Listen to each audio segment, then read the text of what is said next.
So last year I put a video about my favorite albums of 2025, and one of the albums that caught my attention was an album called Pachinko from a band called Moron Police.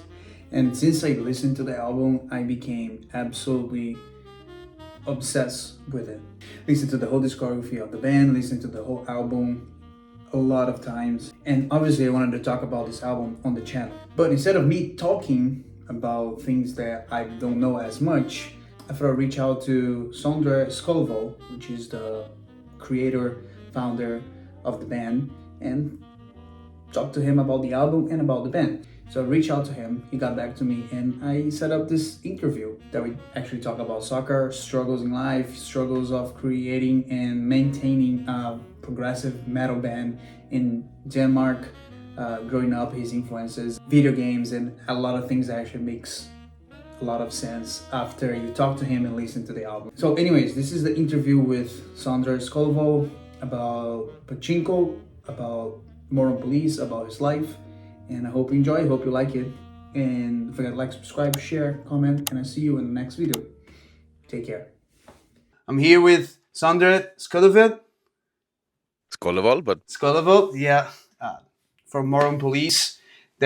Obviously, Sondre, thank you so much for joining me, and we are going to talk about the band, but most important, talk about the latest album, Pachinko, which is the reason that we are here together. It's the first time I heard about the band as well, so got late into the party, but I'm glad I joined the party. Starting with the most important question for any European guest I always have is, what is your football team? There's basically three teams. There's a complicated question. So I guess it would be a third generation Liverpool fan. So there's a connection there. Let me explain that very quickly, because people say, "Oh, you're from Norway. Why do you follow like English football?" Blah blah blah. The term Scouser, which Liverpool fans are called, or people from Liverpool are called, comes from lobskaus, which is lapskaus, which is a Norwegian sailor dish that they brought over to Liverpool because it was an industrial town. And so the Liverpudlians got lobskaus, and the Norwegians got Liverpool Football Club in return. So there's a connection there. So love Liverpool, and locally it's a team called Start, which are terrible, just absolutely crap.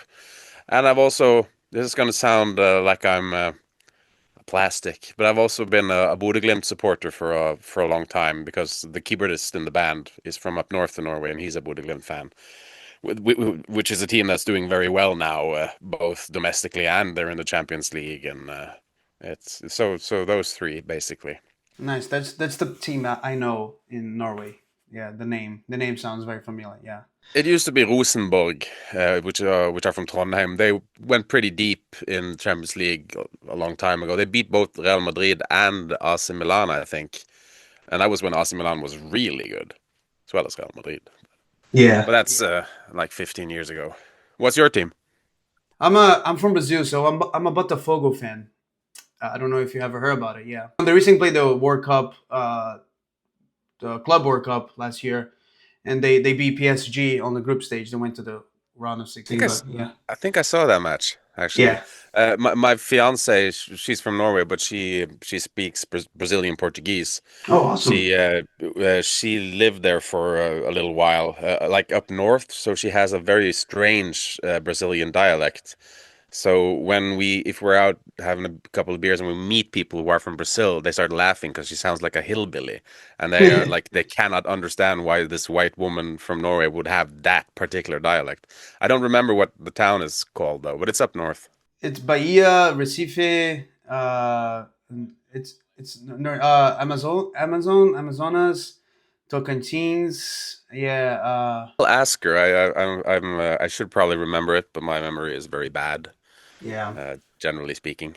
Yeah, that's not I'm from Rio, so it's very far away from where I grown up actually.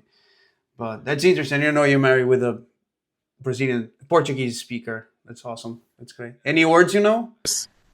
What I know? Yeah, in Portuguese. Oh boy, I don't know much. She speaks it fluently. Basically, I can only say, "Eu tenho caro." "Eu tenho chave." But I don't know how to do this thing, like the way the phonetics work. Yes, yes. I don't know much more about that, but I enjoy listening to it. I've considered trying to learn it because like she knows it. Like I would rather learn Brazilian Portuguese than Portuguese. I think Brazilian Portuguese is very beautiful.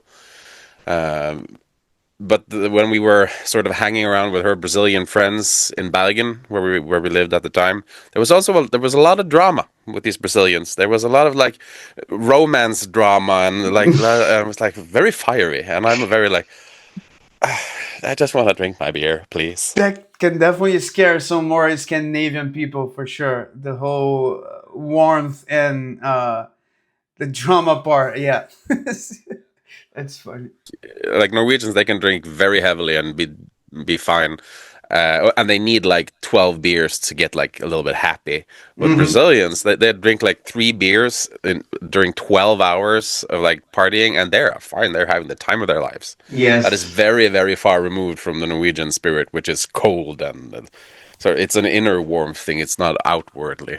Yeah, and then I mean, you being a musician, people talk about the phonetics on the Portuguese language. They are very, it's phonetically pleasant because it's sort of sound like a sound. You know, it's the sounds are very different, and yeah. Sing-songy sort of thing. Yes. Yeah. And I also like that it has, I guess, sort of in common with Japanese that you can't end on a consonant without adding like a bonidenshi or something like that. So if it's, listen, you don't understand what I'm saying? Same with Japanese. If they can't say helmet, they would say helmetto. Okay.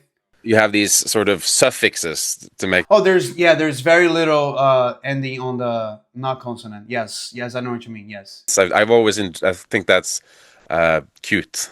I like that. Yes, that's you got a wife, that speaks language. Well done. Yes. Yeah. Haven't Tell, been there though. yeah, yeah, okay. Yeah, I mean, hopefully, do you ever play anywhere outside of Europe with the band? We have, but not in recent years after our drummer died, especially, and not only that, but we became dads like sort of Yes. quickly as well. So we have two, each of us has two small kids basically.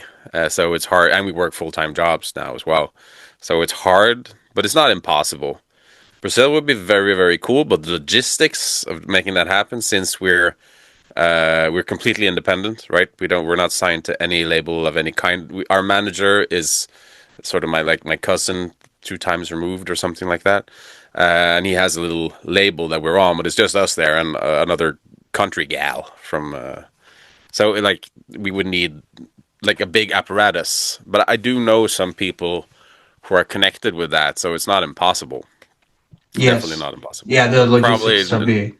not this year, but probably next year, maybe if it's gonna happen.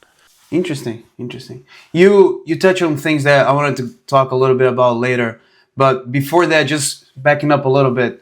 Growing up and in Norway, the bands that inspire you, and how's the scene, and why becoming a musician, and why playing on the band for you? Well, I grew up in a very, very small town called Farsund, which is a beautiful town right on the sea. It's an old town. Used to be pirates, among other things. But there wasn't any scene. There probably were like a few local bands, but nothing in the vein the stuff that I was writing. So I didn't grow up with a scene at all. I didn't There was plenty of people who loved music, but it wasn't sort of, you didn't build your personality around it. So like if you were a black metal dude, you didn't go with, nails and stuff like that. Um, so yeah, there wasn't much of a scene at all. I was just doing writing songs on my own basically, and I through like a music culture school sort of thing. We formed a band called Skyblazer with some other people. But Tore was in there. Uh, Skyblazer from the name of the Super Nintendo game from 1995 or something, and that gradually morphed into Moron Police when we found a bassist who wanted to play it. Like it was hard. There was not a lot of people that could play that kind of music, but rock and metal was popular in Falsen. What kind of bands? What anything that you remember that stick in mind, or I mean, No, there was a lot of like cover bands, or not a lot. There were a few cover bands. Like this is a small town with Yeah. 10,000 people on like a big geographical. It's a big area, but there's just like maybe 2,000 people in the city center, and you don't see them. You never see them. So yeah, there wasn't much. But when we started playing around with Moron Place, we did play some local shows. There was a festival there called holy crap, Kjørefjord Festival. Not that it really matters. That brought in some bigger bands from the bigger cities, and we got to play there with them. And we toured around a lot. So Fossum was a good base to have.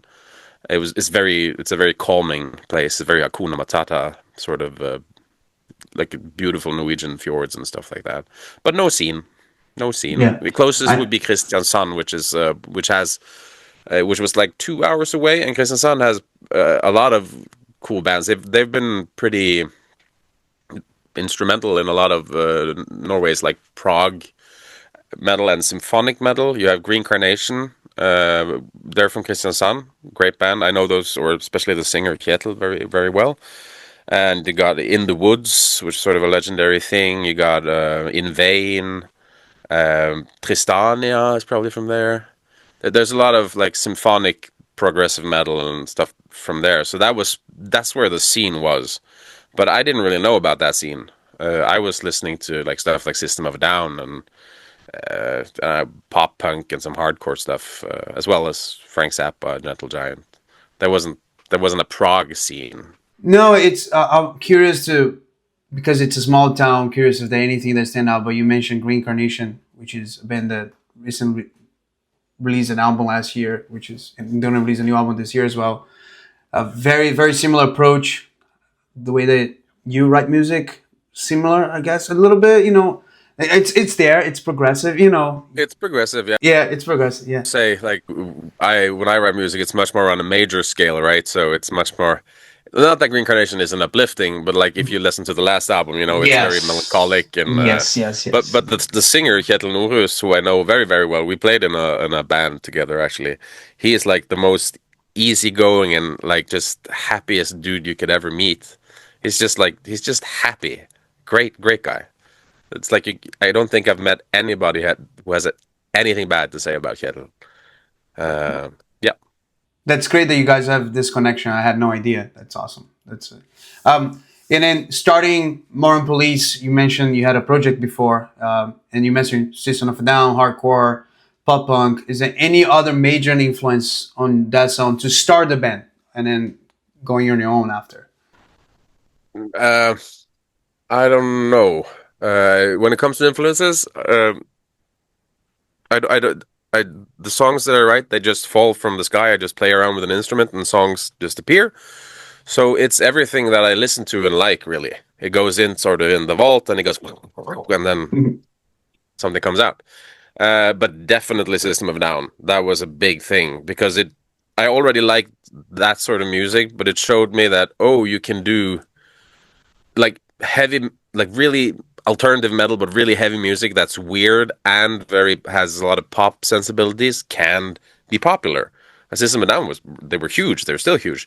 So that was like an eye opener for me to like, I can do this stuff that I want to do, as well as a bunch of power metal. Actually, Angra from Brazil was a huge influence on me as a young kid, and like Blind Guardian, Sonata Arctica, the pop sensibilities. I always thought of Sonata Arctica as like, well, it's just like Backstreet Boys, just with dug, dug, dug, dug, dug, dug, dug, yeah. I was like, yeah. So power metal was a big influence as well. And then I did like a lot of prog at the time. It was mostly Gentle Giant and Frank Zappa, but I wasn't really. It was so far out there that I didn't understand what was going on. So, but I listened to it a lot, and I was into like I had a little there for a year or two, which I liked. Symphony X, I really like Symphony X, both the old and the new, but at the time it would have been the old. And I think that's probably it, as well as some country artists, some pop artists that I liked, Peter Gabriel, Kate Bush, those that kind of stuff. I'm a very big fan of pop, and I guess art pop. a good melody will get you everywhere with me. Basically, if you can, like, I always love that about Blind Guardian. They have so many crazy things going on, and it's so bombastic and like choirs and 1,000 voices stacked on top of each other. But you always knew that when the chorus kicks in, you land to something you can hold on to and sing along to as well. They're masters at that. And so I would really say Blind Guardian is one of my biggest influences. Like in my music, I like to stack vocals, like 40 tracks here and 40 tracks here. That's from Blind Guardian, who has it from Queen again, of course, right? So It's funny that you mentioned, especially System of a Down and all the layers of what you wanted to stack. Because a couple of songs, we're gonna go into the album in a little bit, but a couple of songs, there's so many things going on at the same time, but they all make sense. And I can't imagine the work it is to just go the layers, you know. man, I mean, the writing of the songs can take a while, but like I said, I sit around with an instrument and songs come. But like you record a demo and then you start like composing on top of that. That takes a long time because there's nobody to tell you to stop. That's enough. No more. Yes. And I was like, oh. So I Yeah, sit just here keep usually, and going. I just keep going, and suddenly I'm like, there's 200 vocal tracks and 50 synths and guitars. And I was like, Yes. it works as long as it serves the song. But the guy who mixes our music, Mike Watts, he does the Deer Hunter as well. If you know that band, very American dude. Like he's like this, yeah, come on. And he every time, like both me and Casey from the Deer Hunter, he also does the sacking of the vocals. Like I can't fucking stand this. Why do you put all this stuff in here? At the end of the day, it always turns out great. No, it turns out amazing. Yeah, it turns out amazing. I mentioned that Pachinko was the first album that I listened to.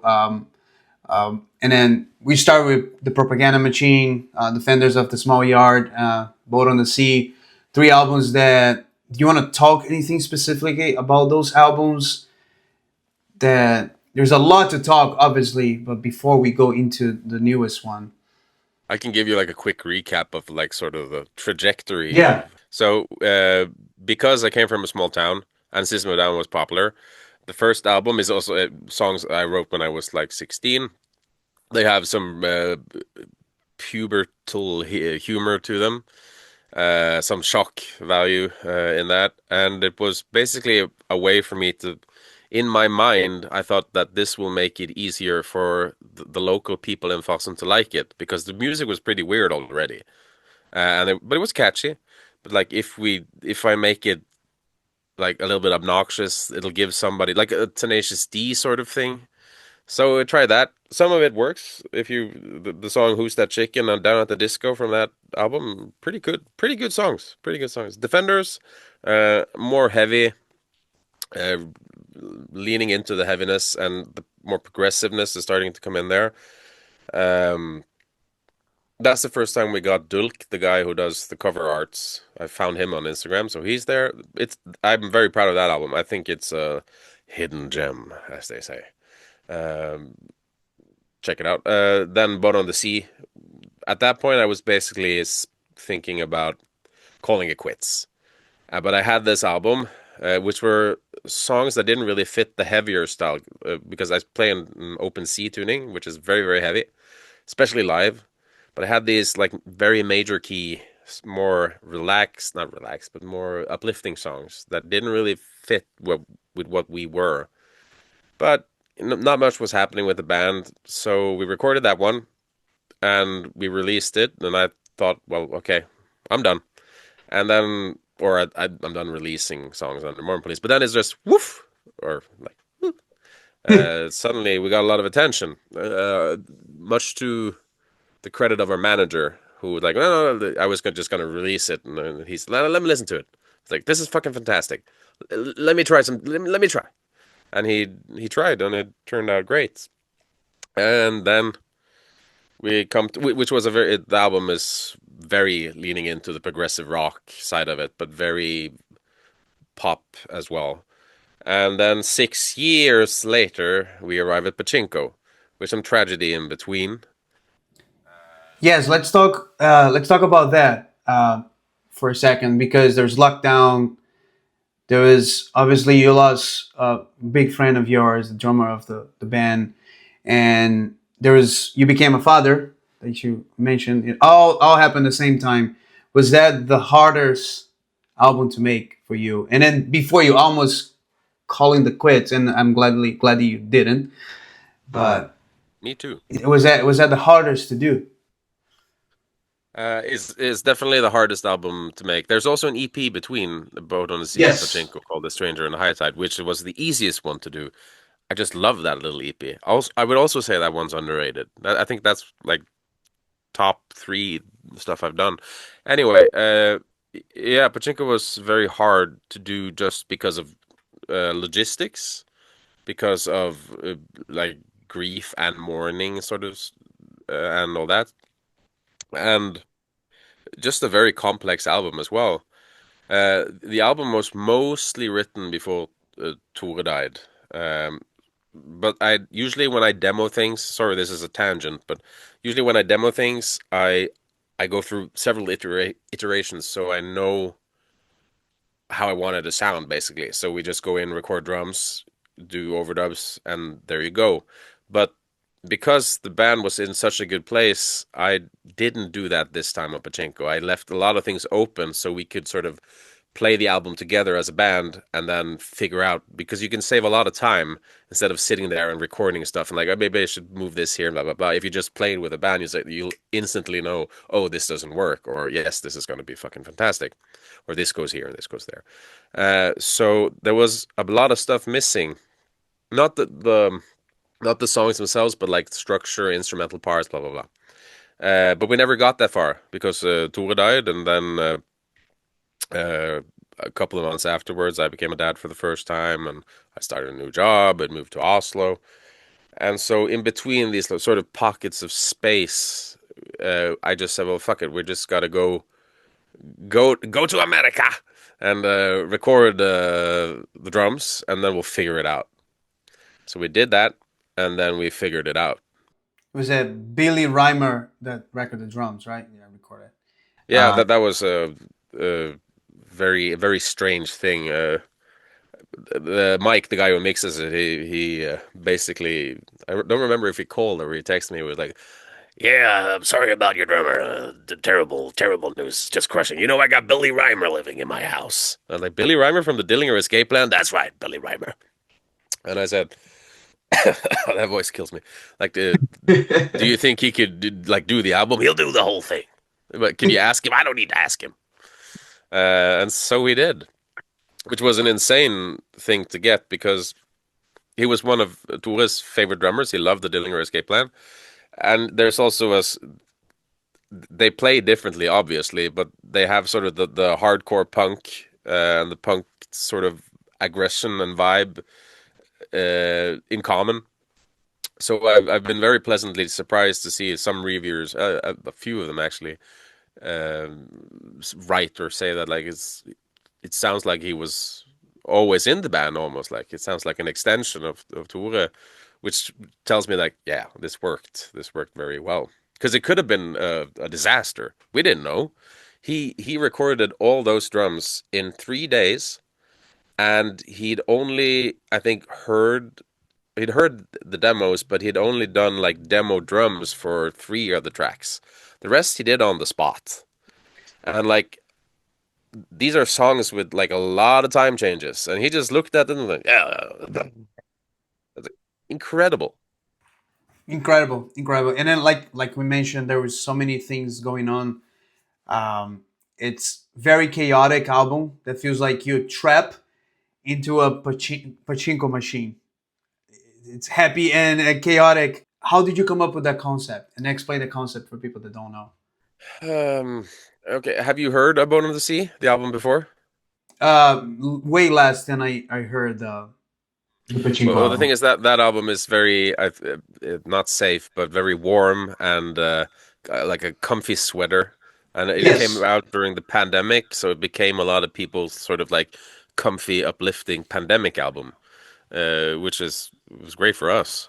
But I remember after I'd written that album. It was before we started recording A Bone on the Sea. I had started working on Pachinko. Didn't know it was Pachinko yet, but I remember thinking that I wanted to make it abrasive, like going sort of in a different direction and make it like ugly catchy, which is how I think of Frank Zappa's music a lot. It's ugly catchy, and so I had that in mind when I started writing music, that I wanted it to be like a little bit more crazy. I wanted to show off a little bit more about of what I can do on guitar and blah blah blah.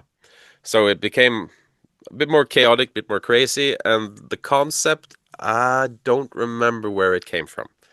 I always wanted to make a concept album, and I had this idea about uh, this guy called Alfredo, who basically joins a cult, and there's a suicide cult, and there's an afterlife, and blah blah blah. But when the song Pachinko came around, when I wrote that song, that's when the pieces started to fit. Because when you write a song, when I write a song, I just sing gibberish, right? I just blah, blah, blah, blah, blah, and some of the words stick. Like I can't change this word. And then I write the lyrics based on those words. And then when I was doing that with that song, like this is a narrative. There's a story here, and then it sort of connected to everything, and there you go. It's such a it's not the story is very planned out, but like how it came to be was very like organic, I guess. It wasn't, I didn't sit down and think I'm gonna write something. It sort of came, and then I sort of, okay, I need to figure out what I want to do. It's a very different concept. Yeah, very different concept. And it's the biggest album you made, and Pachinko is the biggest, longest song you made as well, right? With 11 minutes. There's any song? Song I've made that's released. Okay, yes. There is also, apart from everything that's going on, and I'm not going to spoil to anyone to listen to the album. Apart from a lot of things that are going on throughout the songs and the music and the album, uh, there is a couple of things that caught my attention. Is there's a 90s, you mentioned gaming before, video games. There's a 90s gaming sound in Familian tracks, especially on Take Me to the City, that I felt like I was playing Sonic the Hedgehog. And Okinawa City, sorry, it has a like a beaten up arcade feel to it. How much how much more video games are influence you? A big part. We talked about influences before, but Super Nintendo soundtracks and the composers there have been absolutely huge. That's how I got into prog. It wasn't really Frank Zappa or Gentle Giant or Pink Floyd or whatever. It was Secret of Mana by Hiroki Kikuta. If you listen to the soundtrack to Secret of Mana, you'll be blown away. It's just it's a bit like Yes in a way, just more crazy than Yes, and also beautiful. So yeah, it's a huge influence on me. Nobuo Uematsu, Hiroki Kikuta, Yasunori Mitsuda, Koji Kondo, of course. I have a Triforce tattooed on my chest. I have a Super Mario as a tramp stamp. He's a plumber, right? So you see the crack and you see Super Mario. Yeah, huge influence. I was a Nintendo guy, so I did play Sonic, but when I grew up, there was a hard divide. So Yes. in elementary school, I guess that's what it's called in English, we would in the what do you call it, the breaks when the kids are out playing, Recess. recess, we would divide up and we'd fight. So like the Nintendo kids went here, the Sega kids went here, duke it out. Yeah. Nintendo kids usually won because there were more of them. But Yeah. I do love the Sonic the Hedgehog soundtracks now, but I wasn't too familiar with them at the time. Of course, it's very Japanese jazz fusion, which now is something that I listen. Well, I did listen to a lot of EMO, Yellow Magic Orchestra, and then a little bit later Cassiopeia, which is very Sonic and Mario Kart adjacent. Like the Mario Kart music definitely came from Cassiopeia. Like Kondo must have just choop. And then in later years, I'm a big fan of Toby Fox from Undertale. He annoys me greatly because his music sounds a little bit like his melodies sounds like melodies that I would make. He's just better than me. Just and he's like 23 or something like that. Like, God damn it, this guy is great. So yeah, There's a lot of. I've always been a fan of indie games as well. So I play a lot of indie games, and indie games also have a lot of unique composers. So a lot of cool stuff is happening in that sort of field right now. But that's a tangent. Sorry. What's your favorite Zelda game? Link to the Past. Okay, that's the OG one. Yeah, it's the OG. Yeah, well, it's not the first one. Yeah. It's the third or fourth one. It's the one for the Super Nintendo. That's the Okay. one I grew up with. So, but I still think it's the best. Ocarina of Time is great. Majora's Mask. I like the Breath of the Wild and those two, but they're a bit different. Um, yeah, but it's Link to the Past. What do you want to achieve when people listen to Pachinko? Is there anything specific? No, No, it's great. I mean it's whatever they get out of it is fantastic. The only thing I want is for people to listen to it, and whether they love it or they hate it, it's just I would like them to love it, but if they hate it, that's fine as well. They listen. It's hard enough to get anybody to listen in this day and age, right? So when somebody takes the time to listen to an hour-long album, I'm just grateful. Yeah, there's so people have an idea. There's synths, piano, there's bass, there's banjo, there's horn arrangements, string arrangements, programming, organs, melodica. Did I miss anything? There's double drum, bass, there's double bass. marimba, there's I don't know, castagnettes. There's a lot of stuff, and like yeah, lots of violoncello, hardanger fiddle, which is the Norwegian national fiddle or national instrument, beautiful instrument. There's that there. I don't know. I like putting a lot in there. I play a bunch of instruments. I don't play strings or horns though, but I like putting a lot of different stuff, and I like it to be organic. I don't want to use VST samples. There's nothing wrong with that. But I just like it. I like the performance of a real person in there, and so there's a lot of it. There is a lot, and yeah, honestly, it blew me away first time I listened to it.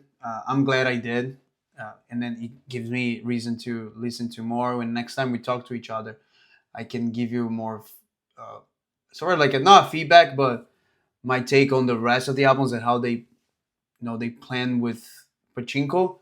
But what what's next for you? No, that's fine.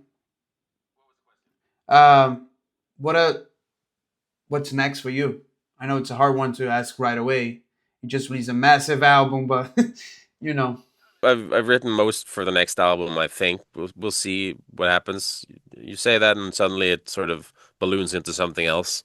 So you never know. I have a video game music project that I make called Pringus that's coming out, like two albums of that coming out this year.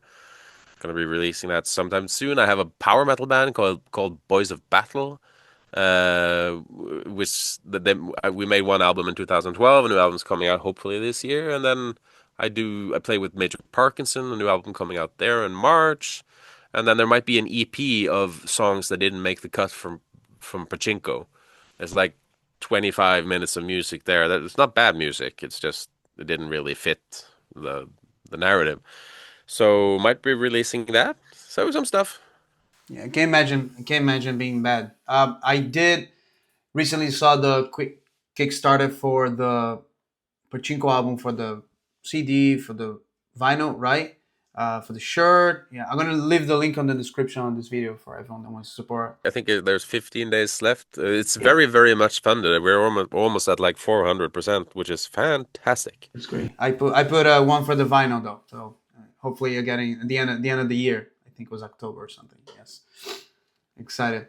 But yeah, Sondre, thank you so much for joining me. Talk a little bit about Pachinko and your career as a whole. Little boy, your influences makes way more sense listening to right now after I spoke with you. So I'm excited for for the future. Hopefully, there's more Moron Police coming in very very shortly. But if not, there's a lot of things that I can listen to prior to that. All the albums before. Lots of stuff. I hope Lots of stuff. it's probably not going to take 6 years until the next one. I really hope it's not. Uh, I don't know. Maybe even in 2027 if things go well. Who knows? Yeah. Good luck. Good luck with Liverpool, with the kids, and with the new project. Appreciate it. And I'll talk to you soon. Thank you so much. Cheers, man. Thank you.